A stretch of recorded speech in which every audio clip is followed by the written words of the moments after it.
Hello, and welcome to the Hive Mind podcast, where the collective wisdom of the travel industry helps you match travelers with the right destinations and the right hotels. I'm your host, Whitney Schindler, founder and CEO of The Hive, a platform designed to give travel advisors organized, actionable insights they can put to work right away. Each week, I sit down for focused, real-world conversations with travel advisors, hoteliers, and supplier partners who know these places inside and out. We break down how each hotel is best suited to a specific client profile, take quick deep dives into destinations, and share pro tips to help you make the most of the Hive. And here's the best part. You don't need to take notes while you listen.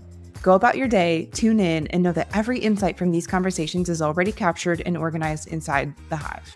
So it's there when you actually need it. And if you aren't on the Hive yet, you can get resources from this and other episodes when you join our newsletter at thehive.travel/podcast.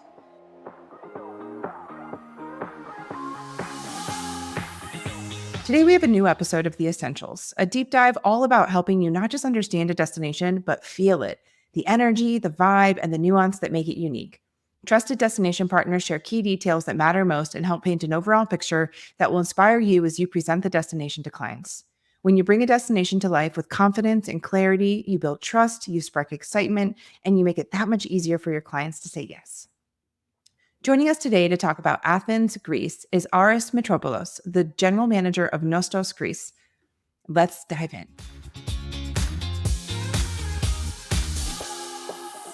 Hi, Aris. Welcome. I'm so thrilled to see that you have the Acropolis positioned perfectly right behind you as we're going to talk about Athens today. Welcome to the podcast. How are you? Hi, Whitney. Thanks for having me. I'm doing well, and I'm really excited to talk about my home city where I was born and raised. Hopefully get other people excited about it as well. Me too. So I also really love Athens. And I hear quite often from travelers who have never been to Greece, but who have heard from others that you don't need to go to Athens. You can just skip right through it, or you can just overnight upon arrival because that's where your international flights are going to come in, but you don't want to spend any extra time there. You want to get in and out as quick as possible. And I hate this when I hear it from clients because I really like Athens, and I absolutely think that Athens is worth at least 2 nights. I stayed 3, and I did not get bored. I did not run out of things to do, and I've been multiple times, and every time I go, I'm excited to kind of see and do something different. So I'm really excited to chat with you as a local today because I'm sure that you will even shed light on things that even I don't know about yet. But let's start with the easy stuff.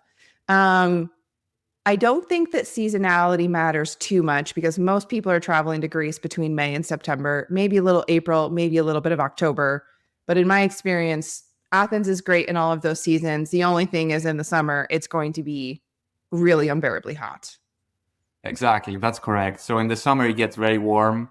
But the best time is kind of April, May, where the spring is there and you get to see the flowers blossom. And then September, October, as the heat weighs down and fall comes into fruition.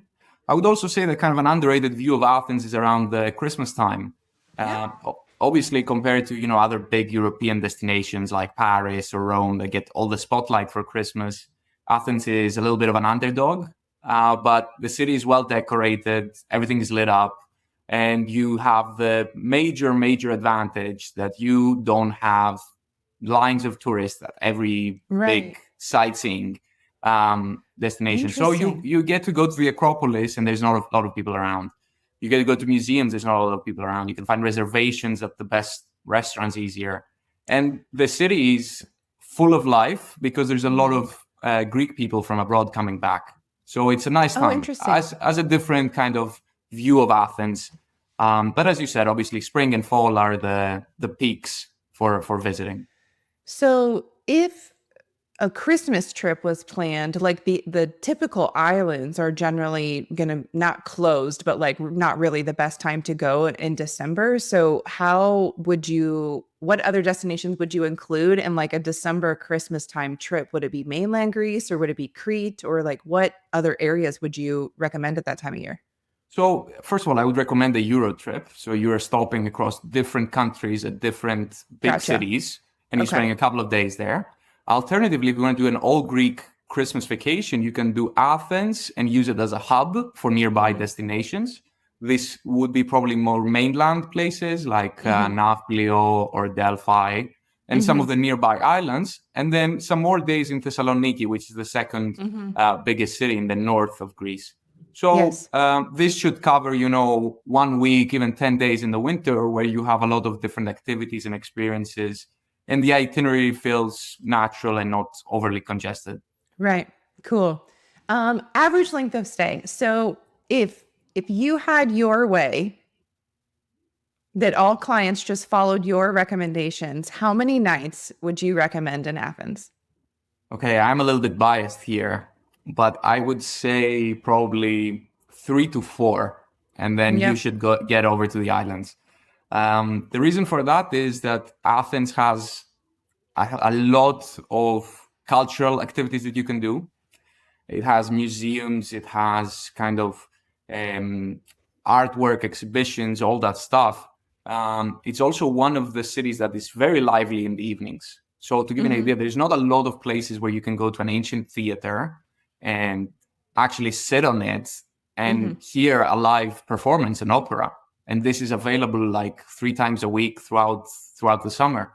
So you can fill both days and evenings with a lot of nice experiences. You also have beach days that you can do in Athens. And then, as I said, you can use it as a hub for 1 day quick itineraries. You hop over to Mykene, you see temples that are, tombs that are 3,000 years old. And then you hear the story of the Trojan War, and that's an hour and a half from Athens. And then you stop on the way back at Corinth and you have seafood. And you spend the night overlooking the Acropolis, and that's a full day where you got to experience kind of Athens and nearby cities and places very easily. Now, within Athens, as I said, there are a lot of things to do. You can do shopping, you can do sports, you can do hikes. Athens is clustered in between 3 mountains and in front of the sea. So you have both kind of nature surrounding it, and in the middle is 4 million people that are all very outgoing and all want to welcome you, and they want to show you a good time. So I think it's definitely worth it. So, in terms of let's focus on Athens itself first, and then we can come back to the day trips, because I do agree with you. A lot of the extended stays that I've planned for clients in Athens do include some of these day trips.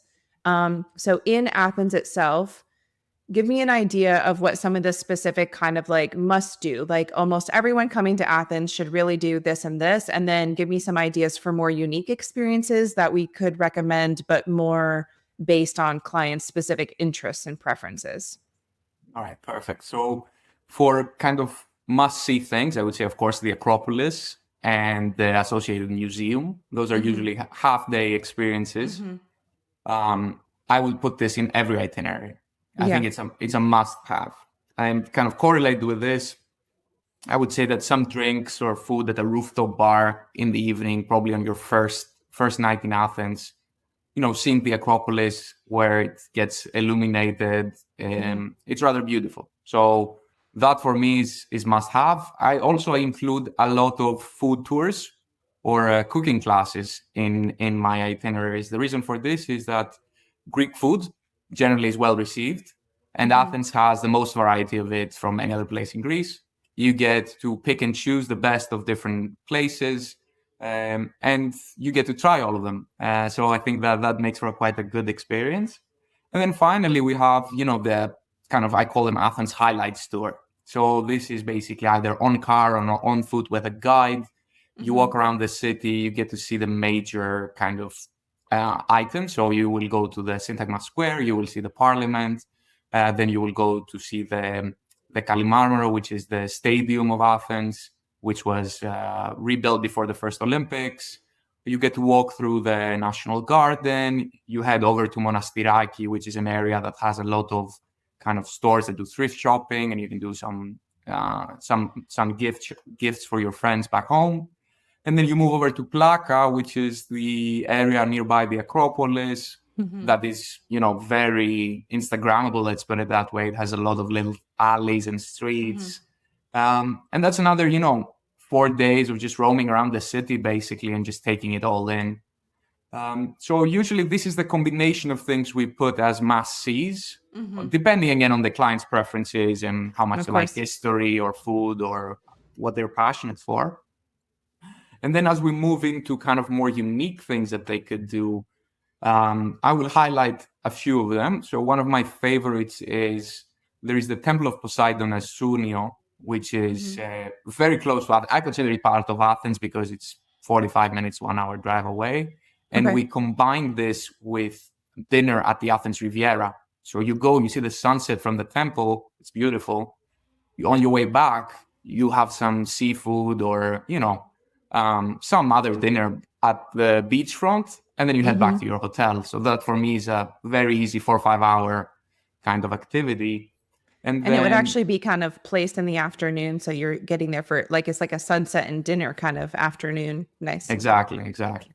Then in terms of other experiences, I would say one of my favorites that we're kind of developing right now is there's the Lalaounis Museum, which is a jeweler in the 60s and 70s that became well-renowned. He has worked with, Jackie O. He was personal friends with Dali. So he's a very big persona, mostly outside of Greece than in Greece. And the museum is rather small. It is right underneath the Acropolis. It's run by his daughter. So you get to be to have a tour around it by his daughter. You get to try on jewelry, which is not something very common.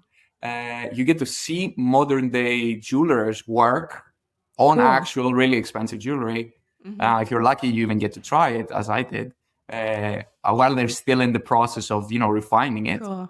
And that is another kind of unique thing that you get to do in Athens.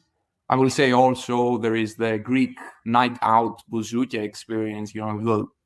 Most, I would say, tourists don't usually do this, but it's a fun activity. So especially tell if me you go more with some about Greeks. this though, because my interest is piqued, because I do feel that when I was in Athens, I wanted to experience the nightlife, but I just didn't know how. I didn't know where to go. I didn't want to experience nightlife with a bunch of Americans, at the bar that everybody's going to. So I'm not very good at the nightlife stuff, just spontaneously bopping around and finding the best place. So what would a nightlife experience that is a little bit more organized for travelers, what would it look like? Okay, so I will speak about bouzouki in particular. This is live music Greek way. So this is in a big venue with a lot of people there. You would go there and basically there is 2 or 3 singers that come through the night.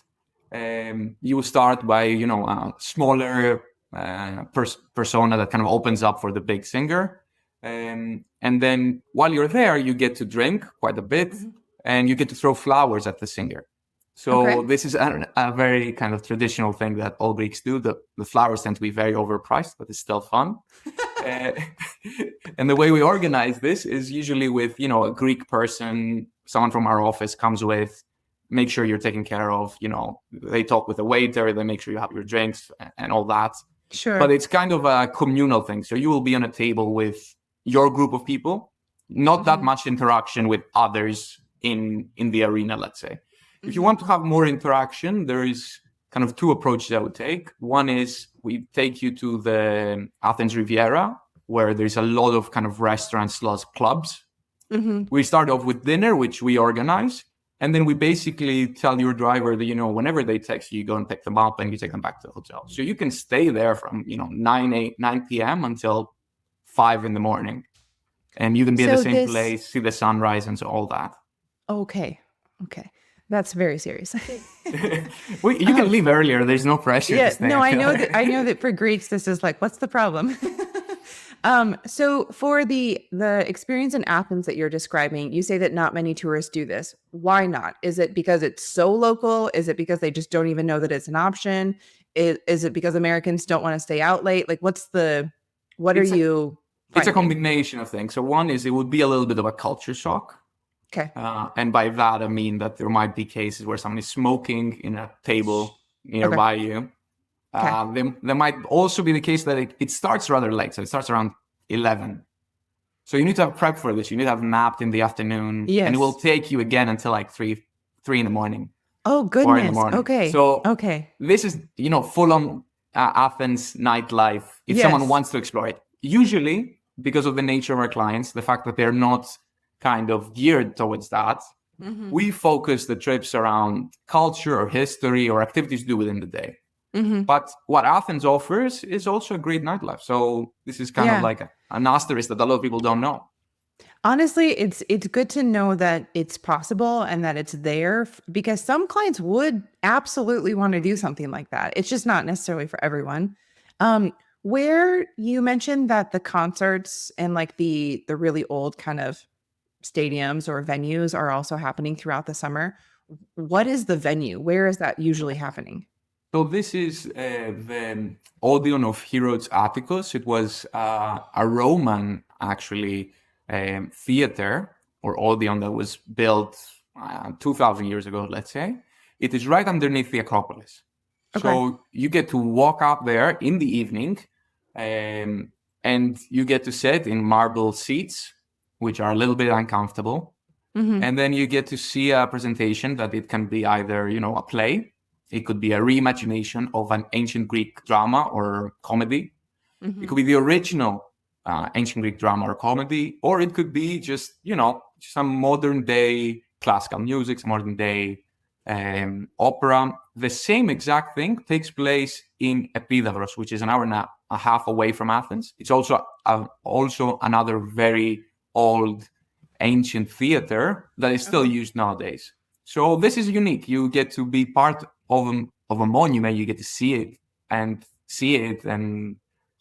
just enjoy a show. And I think that's not a lot of places around the world get to offer that. No, agreed. It is.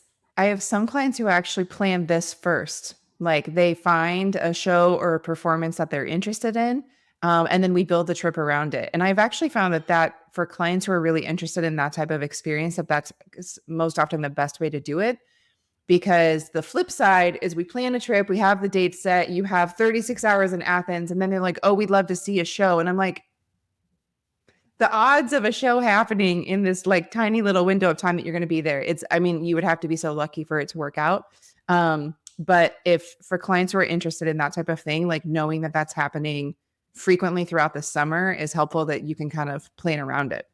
Yes, and we have kind of an internal calendar of most of these when Hmm. these plays happen, and if we see that it overlaps with the dates of the trip and the interest of the client, we'll mention it.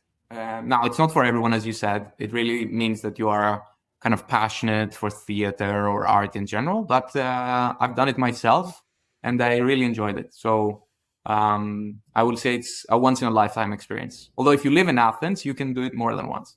Yes, of course. Hey there. If you're in your first year as an advisor, I know how overwhelming it can feel. I remember being caught in a moment with a question on a discovery call and not knowing the answer. It felt like I was constantly scrambling to build enough expertise to sound credible.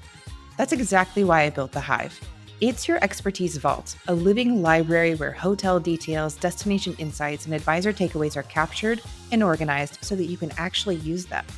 Instead of flipping through old notes or Googling last minute, you'll have the instant access to the knowledge that helps you feel confident and credible with clients. If you're in your first year and feeling overwhelmed, you're not alone. Check out thehive.travel and see what we've built to make it easier. So you mentioned earlier a cooking class. Would a cooking class in Athens versus a cooking class on one of the islands be different in terms of the types of things that you're learning to make? Or would it simply be a difference in scenery?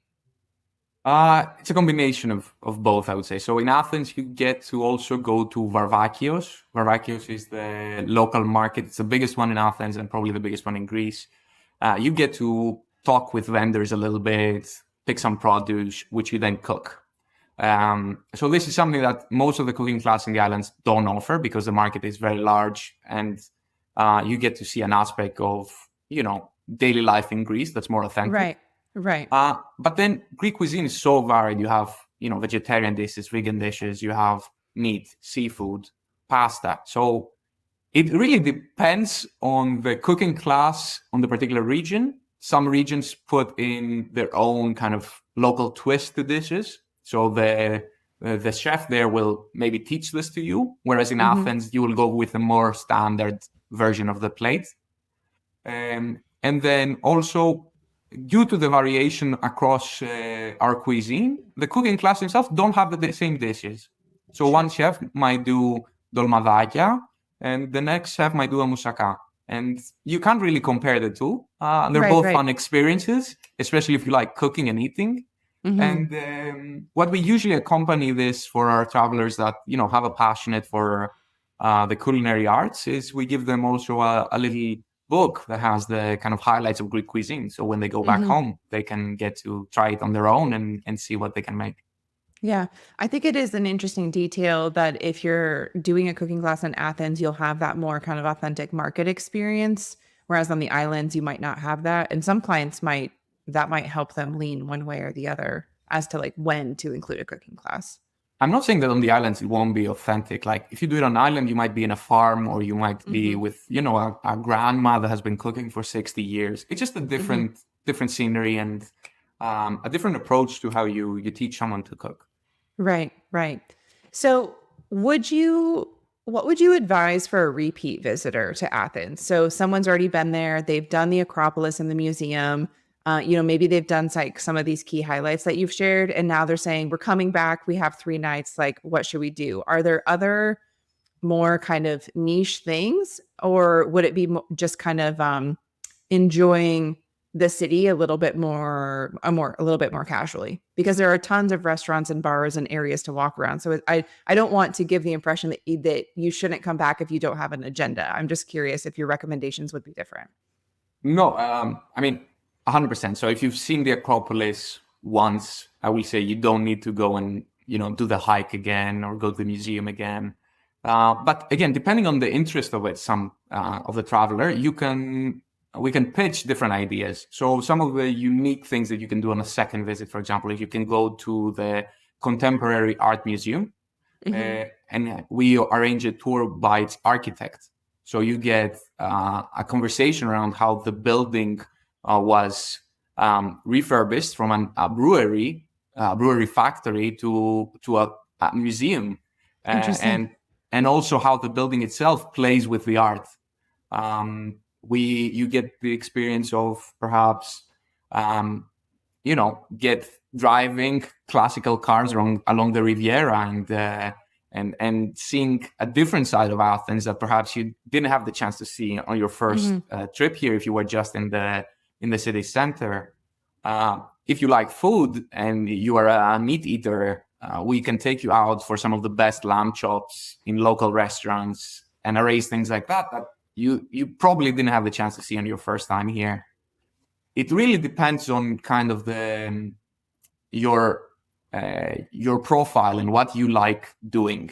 If you Yeah, tell us what you like doing, we can match it to a particular activity. For example, you have kids. I would say a great activity is there is an astronomy facility in one of the mountains nearby Athens. We can take you up there in the evening. You get to see the stars. We do a picnic. We bring in cool. also someone who knows history, talk about myths, legends with stars. It was a big part of ancient Greek mythology. And that's again a unique setup. So it really is about communicating with whoever your travel partner is Hmm. and bringing it to life those unique experiences. Will you share with us your favorite rooftops? My favorite rooftop is, and this might be a little bit of a kind of a plug, let's say, for a particular place. I really like the newly refurbished Amalia Hotel rooftop. So it's right across the National Garden. It has a great view of the Parliament, of the stadium, of the Acropolis. So it's a 360 view. Oh, wow. Cool. And because it's built next to some buildings which are Ministry of something and also the European Commission building, you will always have that view. So they won't go Right. higher on the Hmm. rooftop. You're pretty much covered. But this is marginal. It doesn't mean much. There is 100, 150 rooftops in Athens. They all overlook the Acropolis.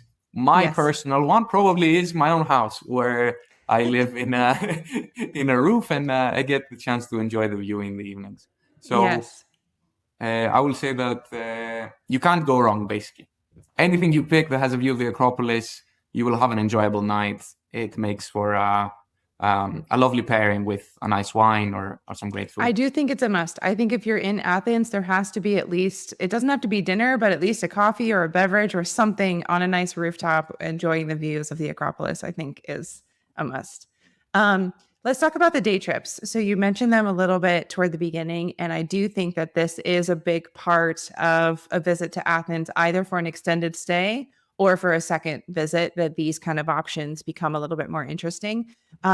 So what are kind of the top day trip options that clients could consider? All right, that's a very good question. And I'm not going to mention Sunio and the Temple of Poseidon because we discussed it as You kind of a mentioned that sunset before. experience. Yep. Yeah. So I would say Delphi it makes for a great day trip. On the way there, you stop at Arachova, which is like a mountain village.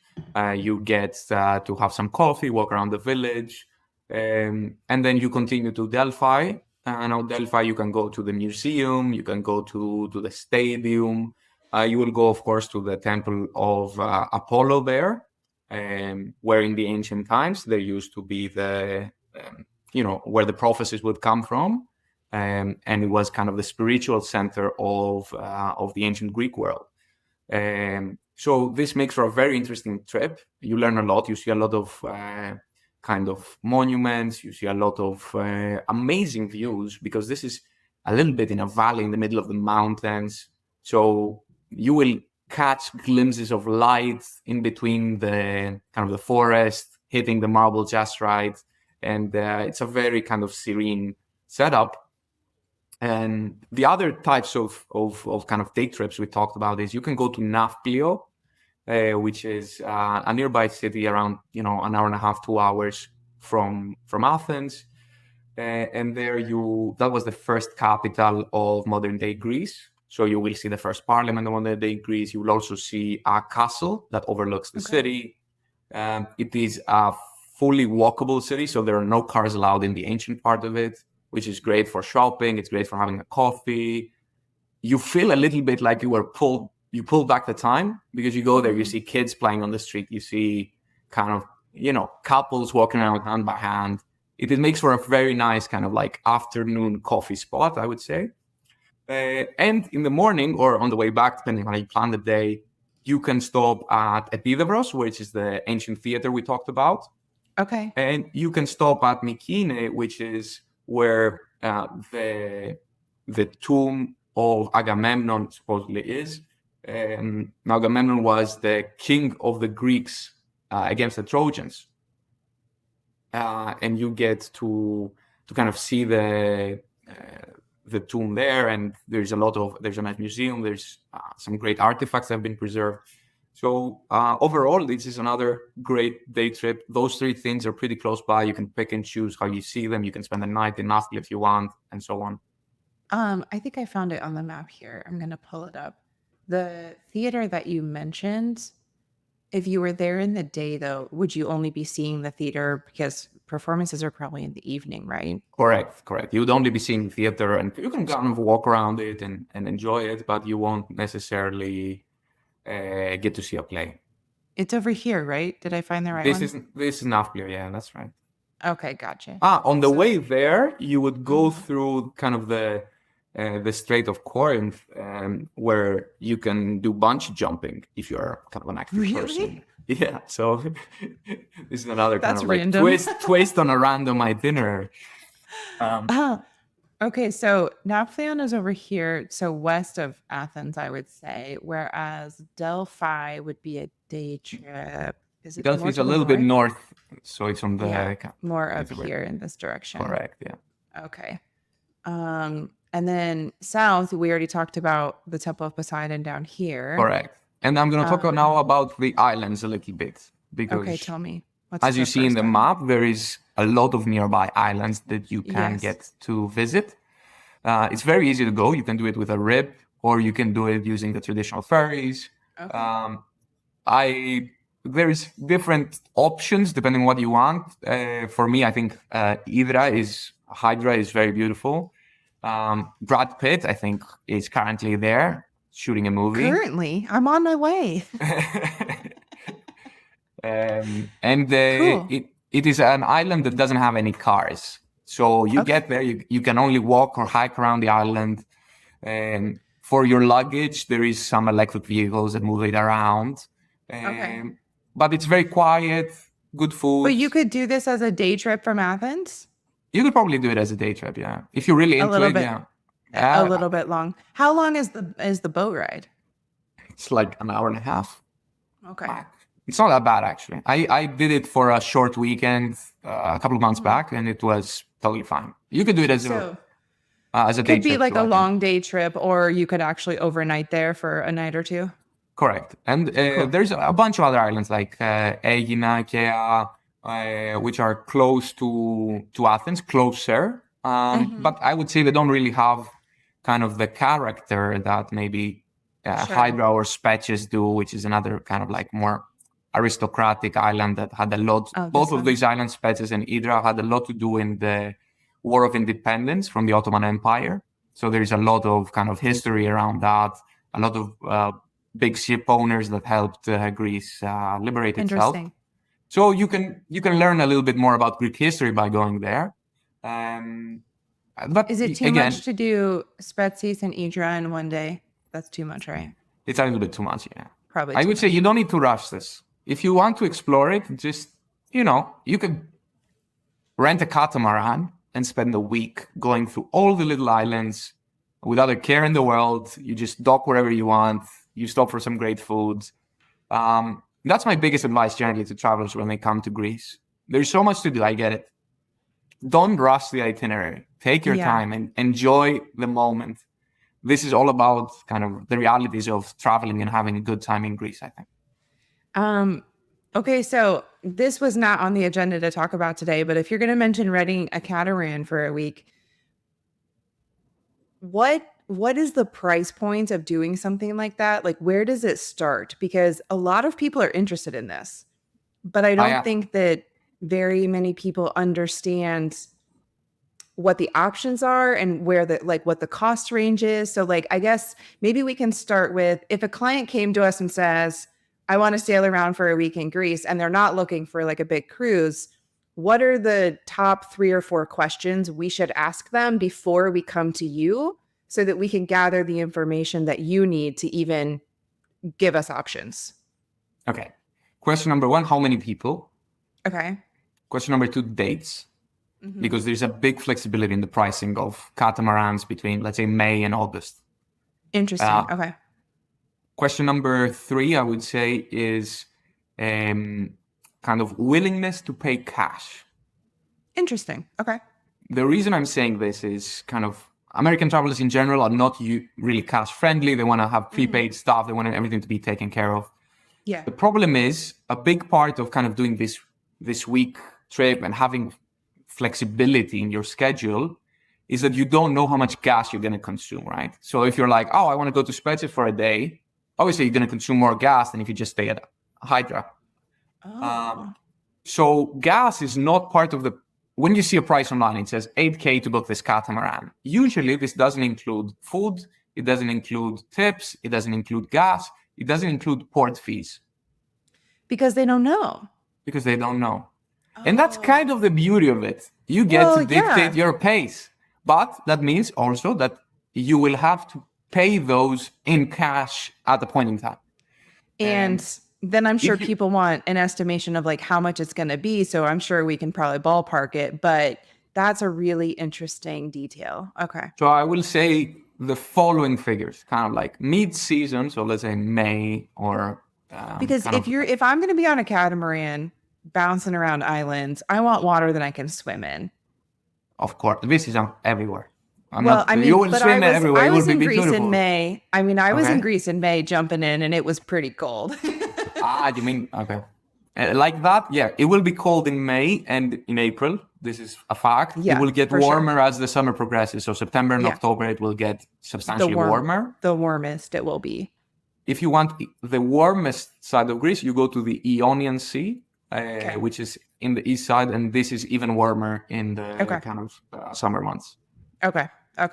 So what I will say is price fluctuates a lot. So you could see double the price of May in August because there's a lot more demand for the boats.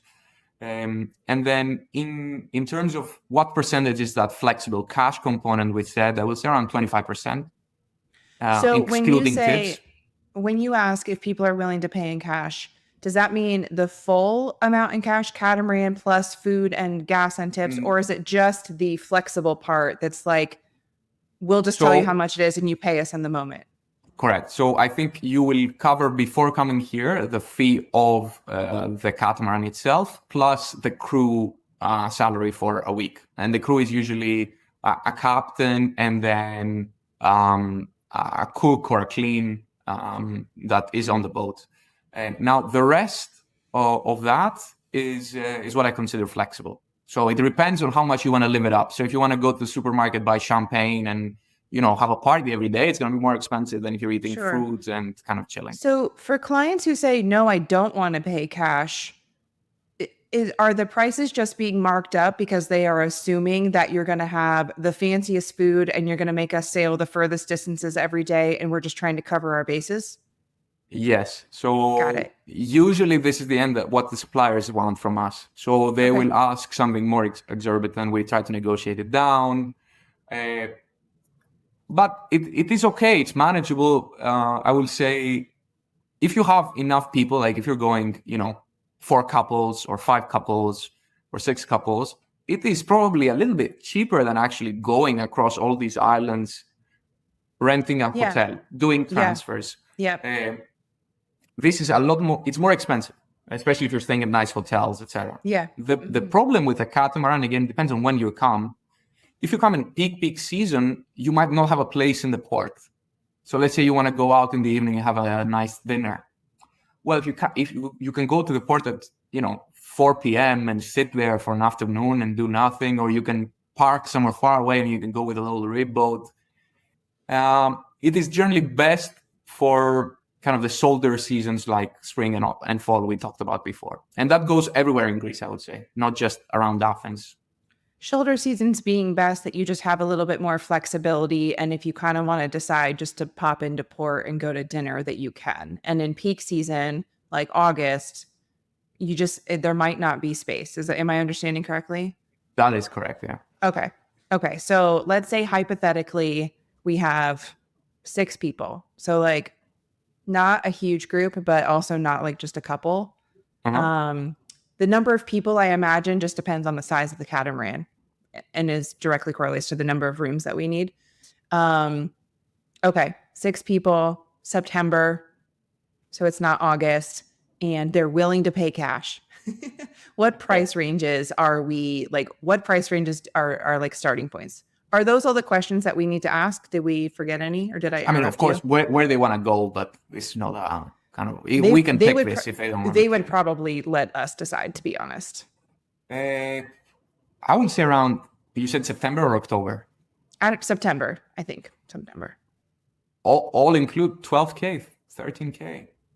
Including gas and food and all that stuff, or they would pay that part separate?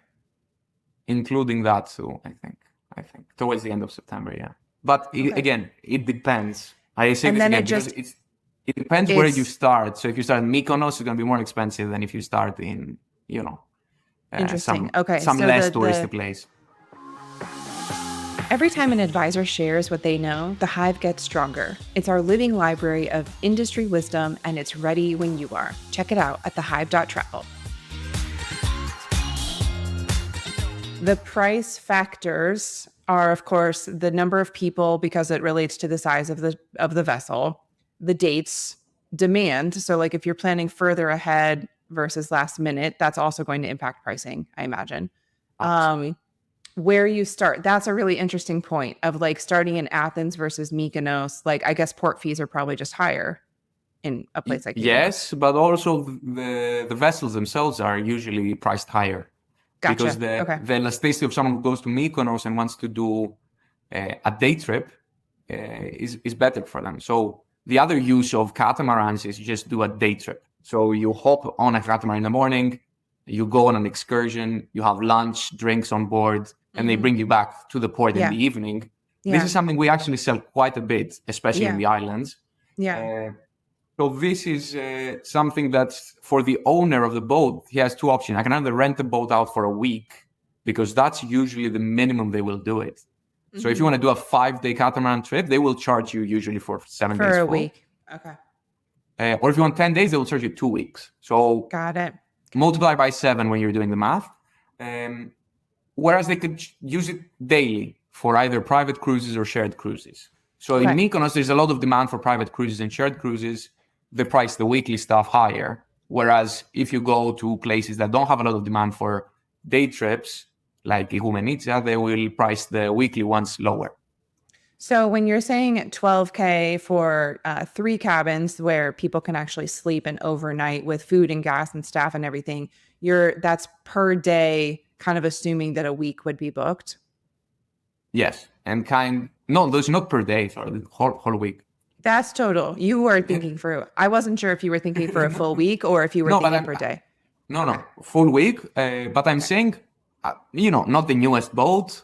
You don't book it 1 month in advance. You are planning ahead and you're being reasonable with your choices and you're looking into the market. I think you can make this happen. 12K, yeah. Maybe, because I'm also trying to convert euros to dollars. It's maybe 13. Yeah, no, there are factors. I think that the reason why I wanted to specify per day or per week is because there are day trip boats in Mykonos that are $3,500 for one day. So your point about where you leave from is a really big factor. Probably in Mykonos, don't the leave same from thing Mykonos. will be the same boat and the same amount of mileage and all that. In Mykonos will be double the money. I'm not saying just because you're But you get to be in Mykonos and you go to Santorini and Paros and it's lovely. So it's not. I'm not trying to be mean to those destinations. It's amazing. My view is do all of it. Do both. It's directly related to demand. So I mean, whenever anyone is shocked by the prices, I'm like, listen, this is what everyone wants. They charge this because they can. So you either prioritize the islands that you've heard a lot about and that you want to see, and this is the price, or you prioritize, a little bit more of an authentic experience where there aren't as many tourists and the prices are a bit softer. Like, it's up to you in the end what you want, but like the prices are the prices. I can't apologize for them because I don't control them. Exactly. And this is, I think, our responsibility as on the ground partners to find suppliers that are value for money. So for every buck you spend, you get the best thing in the market.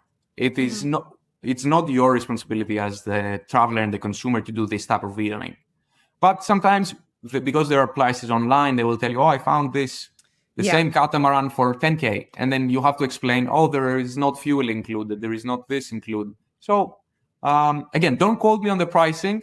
For anyone listening. No, I think there are a million factors. And when you tell me that it starts from 12K, my brain immediately goes, I'm going to tell clients that it starts from 20K to just give even me a little wiggle room in 100%. the factors, because as soon as it's one thing to start 12, but then as soon as you see the photos and you decide which islands you want and all these things, like the reality is the starting from for what a client has in mind is probably 20. Correct. In some cases, even though 25. 12K is possible, it's probably 20 starting point from what they're really envisioning. And also, you said 6 people, right? So 6 people, you can even do it on a sailing boat. You don't need to do a catamaran. Usually 8 or 10 people, you go to catamarans. So it's, again, a conversation around trade-offs. So many different variables that all kind of factor in. But even knowing what questions to ask and like where to start is super helpful. What have we not yet talked about? Are there any? I think for shopping is the biggest thing in Athens, that if people love shopping, a lot of Greek designers that, like, if people really want to find something unique in Greece, a lot of them are in Athens, right? That's correct. So around 40% of the population of Greece is in Athens. This also means that most businesses are headquartered here. There's a lot of designers here as well. And I actually had to ask my girlfriend for some help in prepping for this, because I'm not a big shopper. So she gave me a few local kind of expert recommendations. Yes. So she recommends, and I am supporting her 100%. Kalista for women's handbags. Okay. Kind of like handmade handbags. ancient kalos, which they do hand weaving for clothes and towels. There's another one which I love. It's called Son of a Bitch, but sun is like the sun and beach like the beach. And they Okay. make towels and a lot of wordplay on them, and it's funny. Cool. That is Um, funny. and then there's another one called Funky Buddha, which is mostly for men. They're becoming rather popular. Now they've grown in size. But there's so many boutique designers, so many options in Athens. You walk around 1 hour, I Mhm. would say you'll find something to spend your money on. It is a problem, It's a especially if you're, especially if you go to like Kolonaki where the things are more expensive. Um, Whereas if you go to Monastiraki or Plaka, yes, they're a little bit more touristy, but there is also more affordable. So just if you're a big shopper, I would say just walk around aimlessly and you will hit something that sparks your interest in every second block. And Mhm. this is the beauty, I think, of Athens. You know, compared to other European cities, other places tend to be more beautiful. I will say this, like the architecture of the city itself, the way Mhm. it's been Mhm. structured is more organized, more clean, more beautiful. But the amount of life that you will find in Athens, you won't find in many places around the world. You will always be sparked with interest to do something, whether that's going to a museum, whether that's going to a boutique, cafe. We love having a good time, I think, Greeks, and it shows in the way that our capital city is structured. I'm not a local, but can I tell you my favorite memory from Athens? Please do.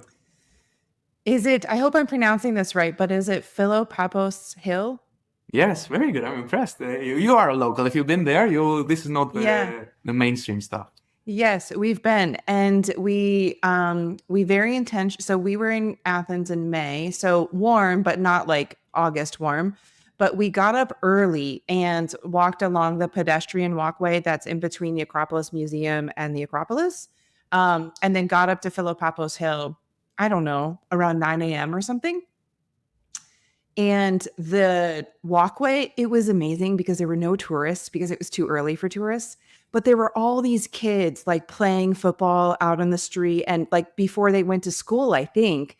And it just felt like the most magical, very, very local morning, even though we were on like the busiest pedestrian walkway of Athens, but we were there before tourists were awake and before tourists were out. And so, like, some tourists were kind of walking in that direction because they were going to the Acropolis. But then, as soon as you hit the museum and the Acropolis, they all stopped and we just kept walking and then made our way all the way up to Philopapos Hill. And I tell all my clients to go. It's just like it's a really beautiful viewpoint. You can see the sea, you can see the city, you can see the Acropolis. And so, in one day, we did like the morning walk just to have the viewpoint there. Then we visited the Acropolis and then we had drinks on a rooftop. And so it was just like all these viewpoints of the Acropolis. It was the most amazing day and we loved it. So that's what I tell clients to do if they're motivated. It is, you're absolutely correct. It is one of those, another great hidden gem of Athens. So, in the same kind of little hill that's right next to Mhm. the Acropolis, as you said, there is the prison of Socrates, where he died eating the poison willingly. So this is another great story that you can get to learn as you walk around. There are kind of the National Observatory for Athens, which is a museum for the stars. So there's a lot of hidden gems around that hill, and in the Pnika as well, where the ancient Athenians used to meet and discuss the items around the kind of the common society problems, and it was basically their parliament at the time. This is another option, very walkable. Again, right in the middle of Super, Athens. yeah, super walkable. We did this with my toddler. So like it's not I mean it's a hill, but it's not anything strenuous at all. If I mean, everything that you're sharing right now, I didn't know. We just walked to the top of the hill. So if a client was interested, could that be included with a guide to kind of maybe do Philopapos Hill, some of the sites in there? I don't know if it's too much to combine with the Acropolis and the museum, but it's all right there in the same area. So we basically have a tour that doesn't include the Acropolis in the museum. This is for us a separate activity. Okay. But we have Okay. one that we call the Democracy Tour of Athens. So this Cool. is, you get to go back, back when democracy was first founded here. And you get to hear stories about philosophers, about the Peloponnesian War between Athens and Sparta. A lot of times also travelers find great parallels between the history of that time with, two rising powers, Athens and Sparta. Athens being democratic and super outgoing with trade, Sparta being very militaristic, and more so like what we call nowadays communist, in terms of they were communal in the way they would make decisions and not really for the material stuff. And they came to a clash. And there is a lot of history around that. And this is what the tour goes through. So it will talk about kind of the big personalities of ancient Athens, Pericles. You go to see the tomb in Keramikos. You get to go to see kind of the ancient agora that is still well preserved, right next to the Acropolis, like a small version of the Acropolis underneath it in a hill that no one really goes. You get to go see it. Then you go to see the Roman agora, which is also pretty close but bigger. And you get to walk around this area of Monastiraki, Plaka, Philopappou, and you get to get different glimpses of how the city was structured 2,000 years ago and how similar it is today. Not that much has changed in the way people view life. And for me, it's one of the great tours. And you really buried the lead. I almost ended the podcast without mentioning this. And this is like the coolest thing that now I definitely want to do it. It is only for those that were patient enough to hear until the end of the podcast. I feel like there's a pop quiz now. Like, oh, it was on the podcast, but it was in the last 2 minutes. So if you cut out early, you didn't hear it.